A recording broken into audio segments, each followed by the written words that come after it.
Welcome to the Electronics Engineering Bootcamp, Beginner's Basic Electricity. This video lecture will explain the basics of electric current and cover how current is measured, the difference between electronic and conventional current, and introduce the concept of electromagnetism and coils. Electric current is the total amount of charge that passes through some cross-sectional area per second. This cross-sectional area is typically that of a copper wire. 1 coulomb of charge passing through area A in 1 second is 1 ampere or amp. 2 coulombs of charge passing through area A in 1 second is 2 amps. We use the unit ampere as a way to define how much charge is moving per second. This can be better visualized using the flow of water. Here is a water current of 1 milliliter per second, 10 milliliters per second, 100 milliliters per second, and so on. In a copper wire, the nucleus of the atom remains in its position, preserving the structure of the wire, while electrons move around freely through a lattice of copper ions. The net movement of electrons is roughly a couple millimeters per second, and they push each other in a chain-like manner, as shown here. However, they propagate energy at the speed of light. This can be better visualized using Newton's cradle. The velocity of each ball is small. However, energy propagates from the first to the last ball at the speed of sound in metal, roughly 5,500 meters per second. A simple circuit shown here contains a battery and a light bulb. A continuous loop is needed to keep electrons flowing from the negative terminal towards the positive terminal. If any point in the circuit is cut or disconnected, all electrons will instantly stop. The direction of electron flow is called electronic current, and it flows from the negative terminal towards the positive terminal.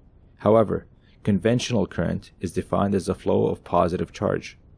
That is, the current flows from the positive terminal towards the negative terminal and is denoted by the letter I.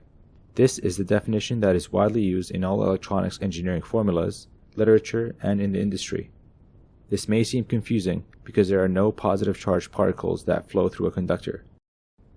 We can simplify this by imagining that conventional current is a flow of holes. That is, when electrons move to the left, holes or empty space is moving to the right.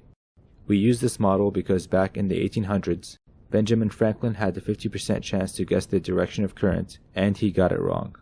All the circuit models and equations developed during that time used his definition and got carried through history until today because the math still works. From this point on and in subsequent courses, we will only use conventional current.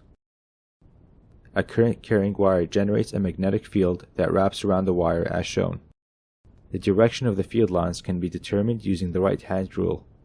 If you place your right hand on the wire, with the thumb pointing in the direction of current, the remaining fingers show the rotation of the magnetic fields. This can be seen by placing a wire on top of a compass. Applying current in one direction alters the compass's heading. Flipping the direction of current will flip the rotation of magnetic fields and cause the compass needle to point in the opposite direction. Wrapping the wire a second time around the compass and keeping the current constant doubles the strength of the fields. By creating a coil with multiple loops, we strengthen the electromagnetic fields enough to magnetize and pick up small metal objects. And here is a chart of the different orders of magnitude of current we experience in our daily lives. A more detailed list is available at the Wikipedia link. This concludes the lecture on electric current.